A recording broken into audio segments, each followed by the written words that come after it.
After experiencing 3 miscarriages, a traumatic first birth, and navigating PCOS, I honestly didn't know if my body could do this again. But this birth changed everything.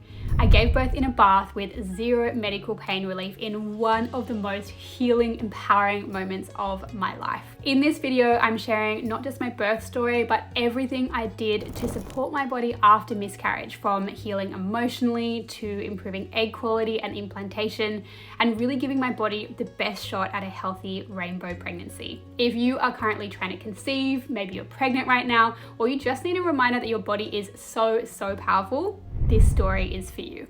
Hey everyone, welcome back to my channel. Now today's video is going to be something really special and honestly a little bit emotional because I'm finally sharing the full story of how I conceived my rainbow baby Indigo and then experienced the most incredible, transformative, healing birth. So many of you asked me to film this video after I mentioned my birth experience on Instagram. So now finally at 7 weeks postpartum, I am sitting down to share all the details with you. The journey to conceiving Indigo was a pretty rocky one. If we rewind all the way back to 2021, when I got pregnant with my daughter Sage, this was a super smooth journey. It only took us 3 months of trying. So when we started trying for baby number 2, we kind of thought it would be like a similar amount of time, maybe slightly longer. It ended up being much longer than the first time. We actually did conceive on our very first try, but then that sadly ended in an early miscarriage. After that, we kept trying, but it took almost another year to conceive again. So I was feeling pretty excited when I finally saw those 2 pink lines. I went along to my doctor, I had all my bloods tested. Everything was looking great this time. My progesterone was high. I was getting darker pink lines each day when I was doing my tests at home.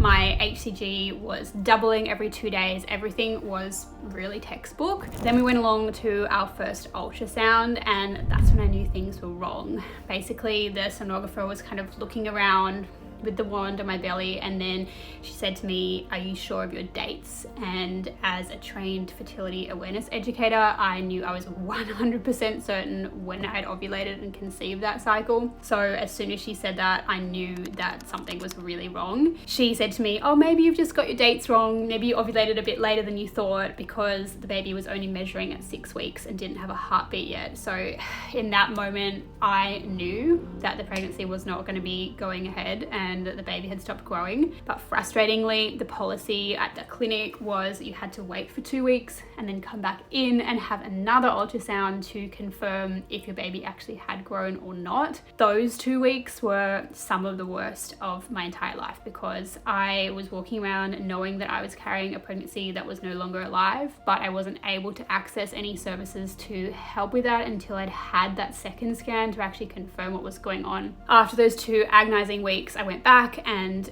exactly as I knew and expected, the sonographer confirmed the same thing. The baby was still measuring 6 weeks.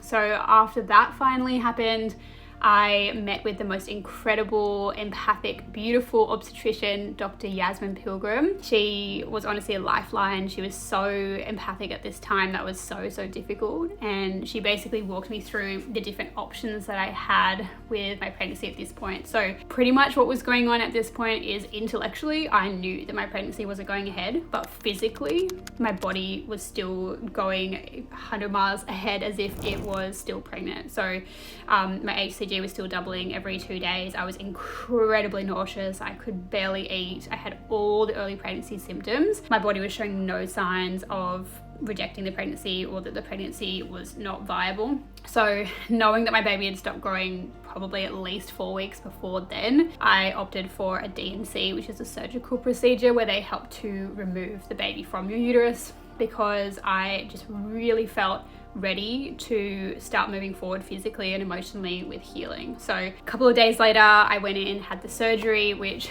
was really sad, but also just the biggest relief to be able to start that next chapter and start moving forward. The 2 weeks that I knew my pregnancy wasn't going ahead, I just felt like I was stuck in this awful limbo. So I did feel this huge relief, but also massive, massive sadness after that. After my surgery, I went into full research mode. I started just digging into everything I could get my hands on improving egg quality, on reducing chromosomal damage in eggs and sperm, on regulating ovulation, improving insulin resistance, literally all of it. I tried lots of different nutrients and combinations, and ultimately I ended up creating the exact mix that later became our Cycle Bloom formula. So you can read more about that below if you're interested. I also got more testing done, and I found out that I have a rare blood clotting disorder called antiphospholipid syndrome, which may have been why I was experiencing those earlier losses. So my obstetrician recommended that I be on blood thinners and progesterone in future pregnancies.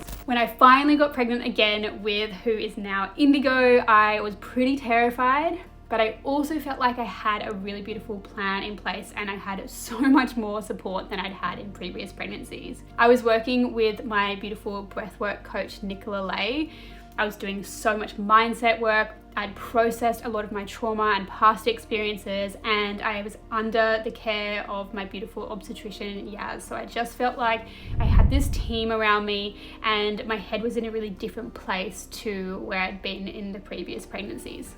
Getting through the early part of Indigo's pregnancy was really, really challenging, both emotionally and physically. I kind of had to tell myself on an hourly basis that this was a different pregnancy, it was going to be a different outcome. There was a lot of deep breathing and a lot of just moving through lots of big, scary feelings. One of the scariest moments was going to that very first ultrasound, but it was so reassuring because as soon as she put the wand on my belly, we saw a heartbeat immediately, and it was just the biggest sense of relief. Then the strangest thing happened when I was 9 weeks pregnant. I woke up one morning and I don't know why, I just had this feeling that I needed to have a scan to make sure everything was okay. I'd had one about 2 weeks before and things were looking great. I wasn't due to have another one for another 2 weeks, but something just told me I needed to go for a scan. So I'd booked myself in for a private scan, went along, everything was beautiful. I came home feeling so reassured, and then literally within minutes of arriving home, I started bleeding, like really, really heavy bleeding. Obviously I was terrified. I raced myself straight into the hospital.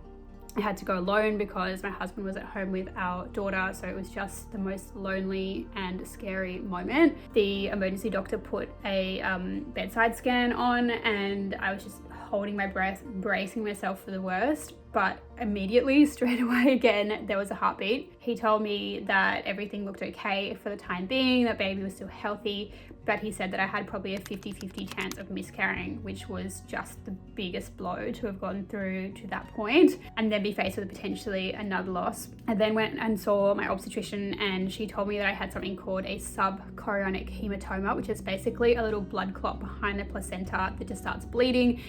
Most of the time they resolve, but it can be many weeks or even sometimes months of heavy bleeding before that happens. In my case, it ended up being about 4 weeks of heavy bleeding, like, equivalent to a period. And then it sort of tapered off and disappeared. And throughout that time, I was having lots of regular ultrasounds, monitoring that it wasn't getting any bigger. And I am so grateful to say that after those 4 weeks, it actually just completely healed and went away. In that time, I was just reading so many stories about other women who had gone through subchorionic hematomas and had it be resolved and healed, and that just gave me so much strength. But honestly, my nervous system was already so anxious when I didn't have anything actual to worry about, and then when that happened, it was just a really, really difficult time. But we made it through that, and then I got into the later stages of pregnancy, which were basically a lot of surrender moments, a lot of just meeting myself where I was at. I found that the hardest parts for me in later pregnancy from a physical sense were I was dealing with a lot of really intense back, hip, pelvic pain, which meant that I couldn't walk. I couldn't even walk my daughter to her kidney, which is literally 10 minutes from our house. So I just had to be really adaptable. I just had to surrender to where I was at in that moment. I was driving everywhere, but my one saving grace was I found that I felt really, really good in the water.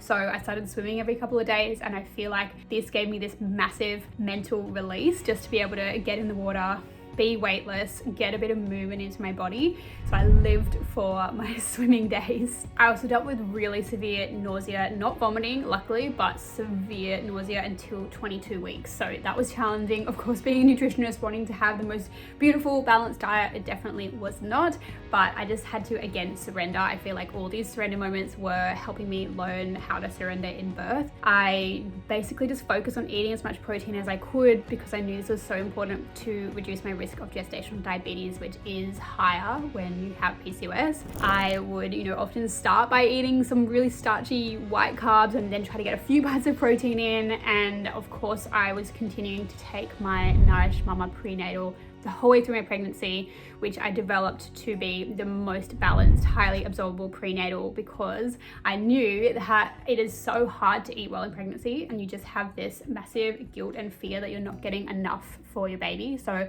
taking that every day, I felt like I was covering all my many nutritional gaps and I could kind of just relax a little bit around my diet, which was so helpful. The birth of my daughter, Sage, back in 2021 was really traumatic. It's a story for another day that I won't get into here, but basically it involved a lack of continuity of care, which ultimately led to me being scheduled for an unnecessary induction, which was really intense, really long, and then ended with 4.5 hours of pushing unsuccessfully and then needing a episiotomy and forceps. So after that birth, I had a lot of trauma, a lot of PTSD that I had to work through and process, which I did throughout this pregnancy. And that was really important to kind of let that go and know that this was a new experience. And it also left me with this burning desire to experience a low intervention birth and a spontaneous labor, because I had only experienced going literally from 0 to 100 with artificial contractions and never experienced that beautiful early labor.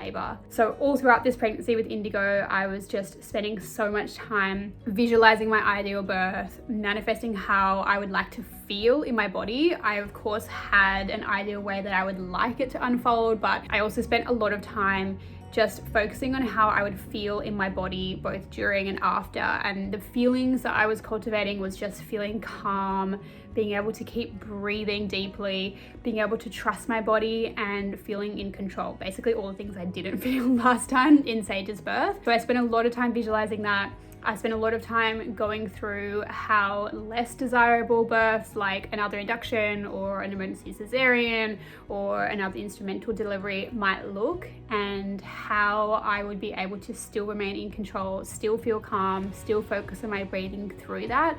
I think that was so important, because instead of just holding tightly onto this one particular birth plan, I felt that I really could let go of the control of that and just focus on how I wanted to feel.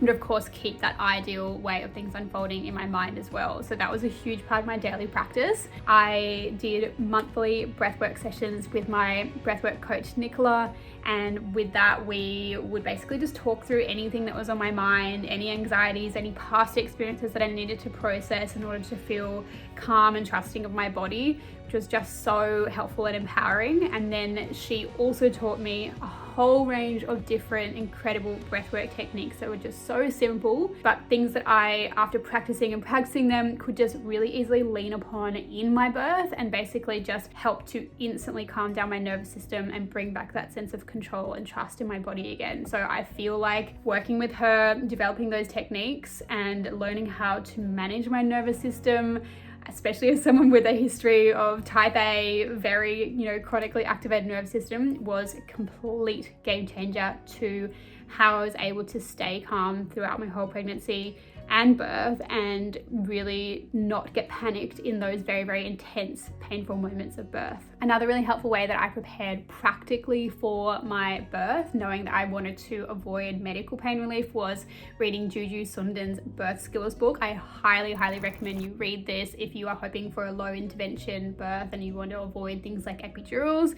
She goes through so many incredible simple techniques where basically what you're doing is distracting your brain from the sensation sensation that you're feeling in your uterus during contractions. Sounds simple, but it's really powerful. And I do believe that got me through a huge part of my labor. So things like squeezing on birth combs, that was amazing for me, just to put that pressure in your hands to distract your brain from the pain in your belly. Having things like juggling balls with the colors and bashing them together, focusing on the colors on the balls, smelling essential oils, focusing on lots of different senses rather than the one sense of the contraction. Stomping, using warm water, using heat bags, all these kinds of things. I really learned heavily on those in the birth, and I feel like that made a massive difference. I actually wrote a little cheat sheet of a lot of the different techniques that Juju talks about in her book, and I gave that to my husband to help remind me if I got stuck or if I felt like I needed some ideas to keep moving forward. Even though I didn't actually end up needing him to remind me on anything, I felt really empowered knowing that I'd kind of done my homework essentially and had a whole list of ideas if I felt like I wasn't coping with the pain. So that was massive in terms of my mindset preparation as well. So at 38 weeks and 6 days, I woke up in the morning and I saw that I'd lost my mucus plug overnight, and I can't even tell you how excited I was, because with my daughter's pregnancy, I never had any pre-labor signs, early labor signs. I had absolutely nothing till the day that I went in for my induction, and then in the hospital I just literally went from 0 to 100 with those artificial contractions. So I felt like I never got to experience kind of the build up and the excitement of impending labor. So truly losing that mucus plug was just the most exciting moment. I was like, yes, my body is doing it. It really gave me this sense of trust in my body that things were progressing really beautifully, and I wasn't even at 40 weeks yet, which was really exciting. That night, I started having pretty regular but very mild contractions every 10 minutes for the whole night, and I was getting so excited that things were starting to build up. But then by morning, it just completely fizzled out, and I basically had what's called like a false start, where I guess my body was kind of doing a more intense practice, a little bit more intense than Braxton Hicks, to get me ready for labor. That was on the Thursday. Then the Friday, Saturday, Sunday, nothing was happening. Everything just went completely back to normal. So I just waited patiently. And then on the Monday, I had my regular appointment with my obstetrician. I went in that day and I said to her, I feel like my baby has shifted, because for the last few months, he'd been lying LOA, which means he had his spine at the front, so not posterior, on the left side. So I was feeling all his kicks kind of like up under my right ribs. And then that morning I'd woken up and all his movement was kind of over on this side, on the left. And I said to her, I feel like he's either gone posterior, which I really hope he hasn't, or he's just sort of moved over to the right side, but something about his position just didn't feel right. I was feeling a lot less movement than usual. So she did a scan and she said, yep, you're right. He's actually flipped. He's not posterior. He's still anterior, but he is lying on the right. And that position is completely fine to give birth in. I don't know why, but I just had this sense that he wasn't supposed to be there. I think because he'd been so long in that LOA position, I was just really used to how that felt, and it felt really strange him being on the other side. So I actually ended up having a CTG just to make sure everything was fine, because I was experiencing some reduced movements. That was all completely fine though. So I went home just feeling really reassured and just really trusting that he was going to get into the right position at the perfect time, and just trusting that timing that he was going to pick to come into the world. That night I went to bed about 9 p.m. and I started to feel some really mild contractions, really similar to how they felt the other night where I was having them every 10 minutes. So I was a little bit excited, but I was just saying to myself, don't get too excited. It's probably another false start. Just wait and see what happens. So I didn't sleep. I was too excited, and it was intense enough that I couldn't really sleep, but I could definitely lay in bed and just rest and breathe through the contractions. I started timing them, but I was really disappointed to see that they were coming super irregularly. So it'd be like 4 minutes, 7 minutes, 9 minutes, 14 minutes, 3 minutes, just completely all over the shop. And I knew that meant that things were still a long way off, because there was no kind of regularity to the pattern. It wasn't starting to pick up and build into that rhythm that you're looking for in that early part of labor. Then around midnight, I started to feel like, okay, I can't really lie down through these contractions anymore. They're starting to get a bit more intense. So I got up and I was just bouncing on my Fitball, kind of pacing around the room and really trying to encourage baby to get into a good position. Things picked up a little bit more, but the contractions were just still so irregular, so all over the shop. I actually ended up calling maternity and they said, yeah, you know, things may just fizzle out again. We're really looking for that regular pattern. So I, again, was just telling myself, don't get excited. This is probably just another practice. But about 4 a.m., things were getting more intense. So I went and woke up my husband. He was in the other room with my 4-year-old, sleeping with her in the guest room. So I got him up and I was like, look, I think maybe something's happening. I'm still not really sure. But we had this really beautiful hour at 4 a.m. where he went and made us breakfast and coffees, and we just sat in bed and we watched a silly TV show. We kept all the lights really low, and it was just this beautiful moment that I feel like I never had with my daughter's pregnancy, because obviously the whole labor process was in the hospital and all completely medically managed. This one was just so nice because we had this time together where things are still really relaxed and we're still a long way off needing to go to the hospital. So I really relished that moment. Then about 5 a.m. my daughter woke up and came in, and she was just cuddling with my husband in bed, and I was just kind of on the fit ball pacing around the room, which is okay for a while. And then I started to feel like I just needed to really focus, and I was feeling really distracted having her around. Like I didn't want to fully let go into the labor process. So we got my mother-in-law to come and pick her up and take her to the library, and saying goodbye to her at that point, it was sort of mid-morning, I think about 9 or 10 a.m. at that point, was so emotional. I knew that this was probably going to be the last time I would ever see her as my only child. So I had a huge cry when I hugged her goodbye. I don't know if she really understood what was going on, but I think she was really excited. But yeah, just the most emotional moment saying goodbye to her. So they went off and spent a few more hours just laboring at home. I was timing my contractions and they just were still all over the shop. But then at some point in that mid-morning, I felt him turn back into that LOA position, and it just felt like that was where he was supposed to be. And as soon as that happened, all of a sudden my contractions became really regular. They were coming every 5 minutes, lasting 60 seconds.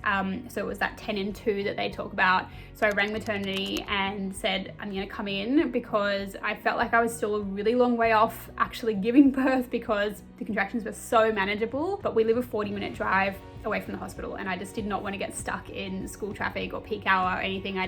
I knew that once I got to the hospital and set up my space, I'd be able to relax and kind of get into more of a rhythm. Whereas at home, I was just overthinking, when do we leave, what's gonna be like getting there, just all of that. I knew that once I'd gotten past that and gotten into my space, I'd be able to get more into the zone. So we got in the car about 12:30, 1 o'clock I think it was, and we drove to the hospital. I actually found that the car trip was way better than I thought it would be.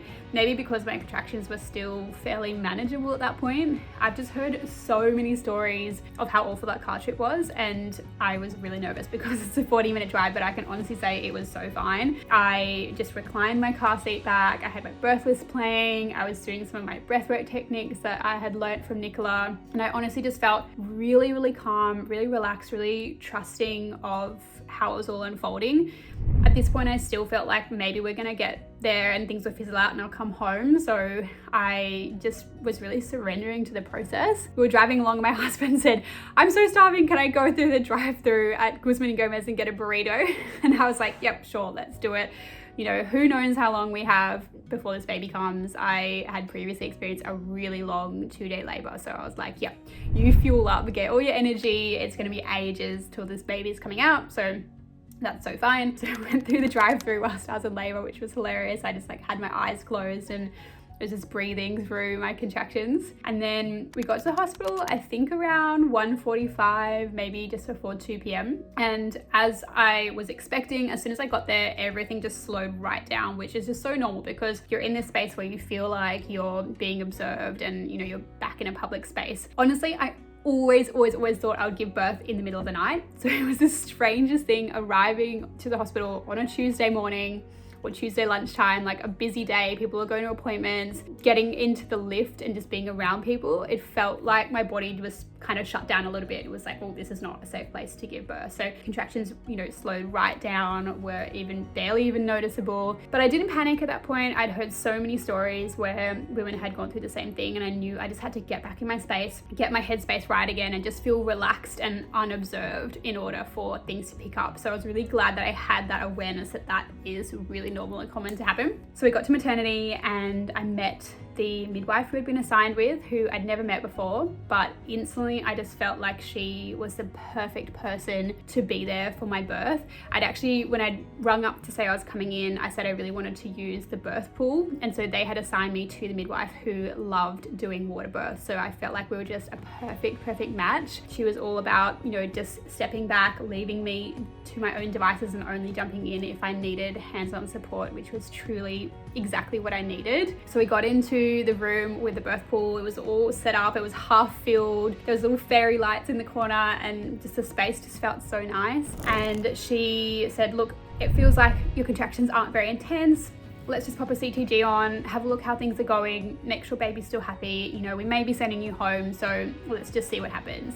So again, I was still telling myself at that point, you know, this is probably gonna fizzle out. It's probably not the real deal. So we popped the CTG on for about 20 minutes. And then she came back and said, yeah, I can actually see you having pretty strong regular contractions every 5 minutes. So I am gonna admit you. And she said, look, I'll just leave you to set up your room. Take your time, you know, I'm gonna go away and leave you guys for a little bit. Just take your time to set up your space and just relax a little bit. So she left the room, and I had all these little affirmations that I'd written out, and I had drawings from my daughter. I had pictures of our family just for that oxytocin boost. So I just went about kind of sticking them up all over the walls and getting my essential oils out, getting all set up. And honestly, within 5 or 10 minutes of her leaving the room, things just really kicked off.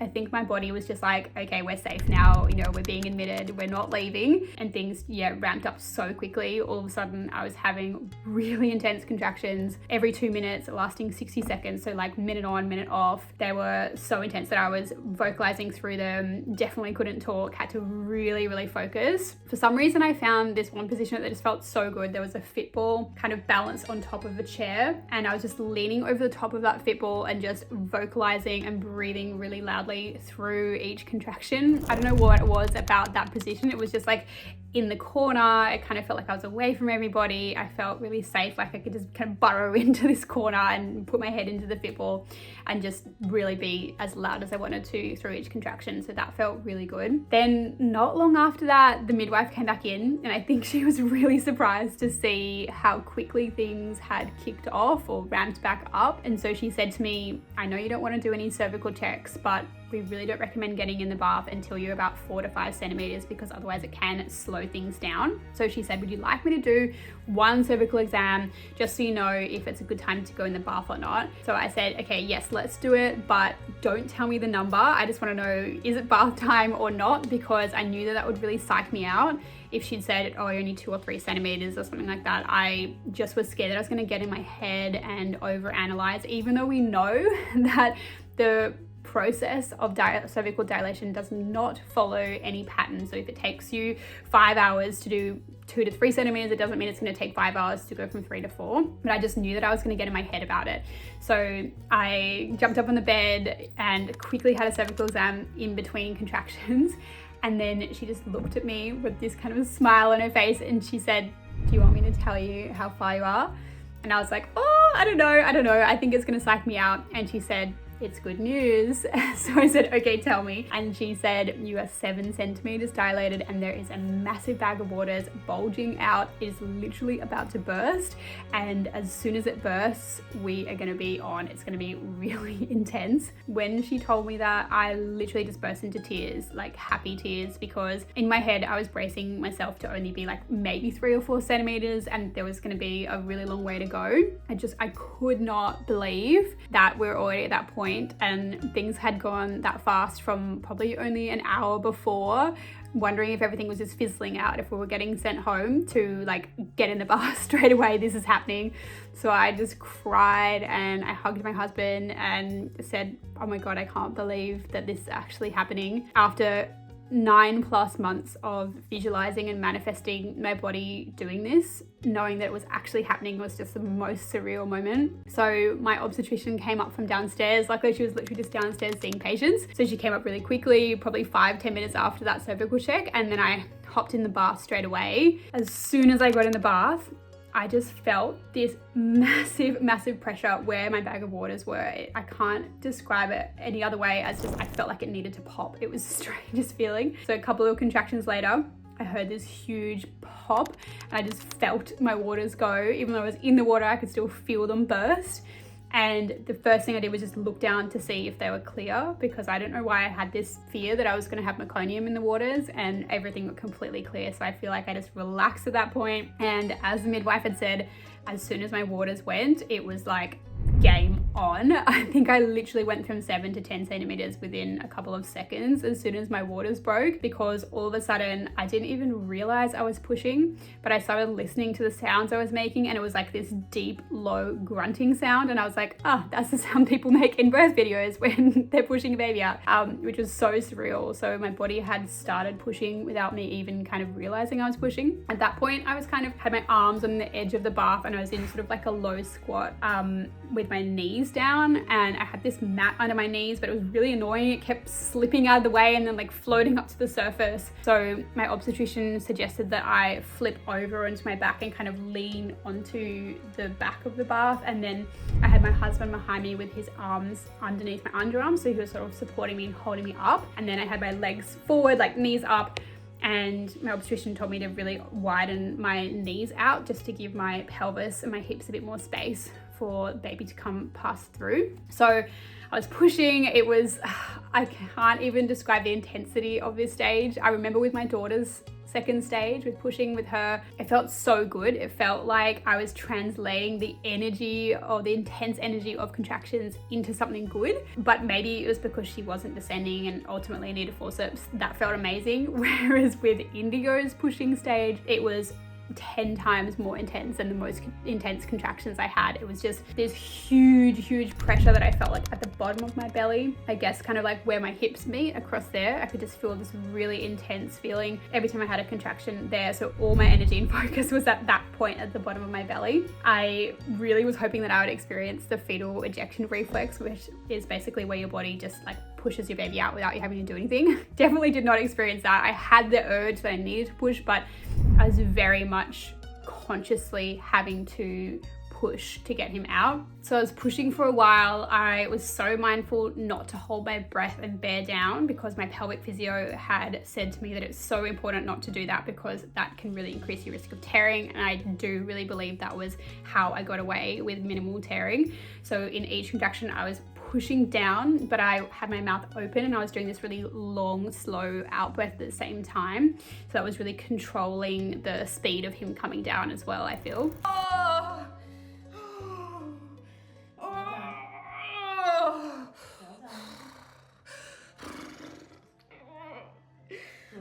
Good, that was good.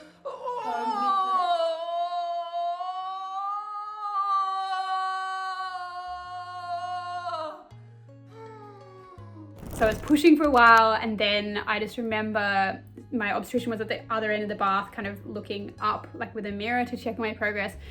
And I said, "Can you see anything?" And she said, "Not yet." And it was exactly the same tone and words that my midwife in my birth stage had said over and over and over when I was pushing for 4.5 hours and she never descended. So in that moment, that was the only moment, honestly, in my whole labor I started to panic.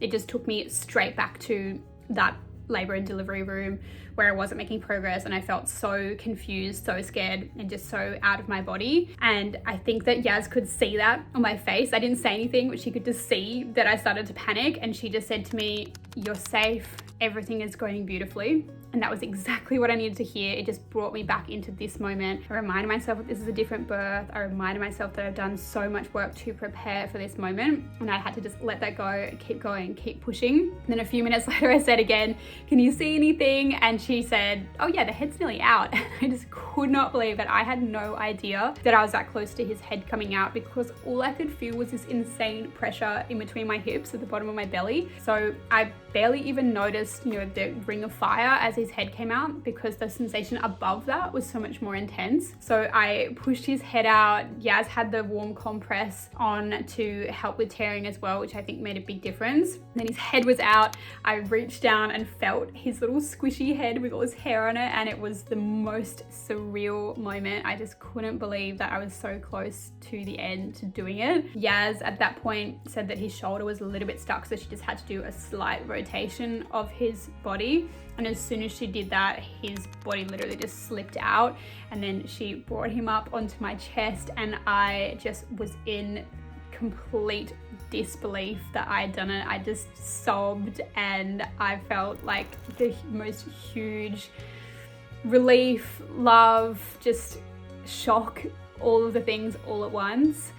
I literally just sobbed and held him and had a few minutes of skin to skin, and it was truly the most magical moment. It was exactly how I had envisioned it for so many months, and I was just in complete shock that it actually unfolded that way. It was just wild.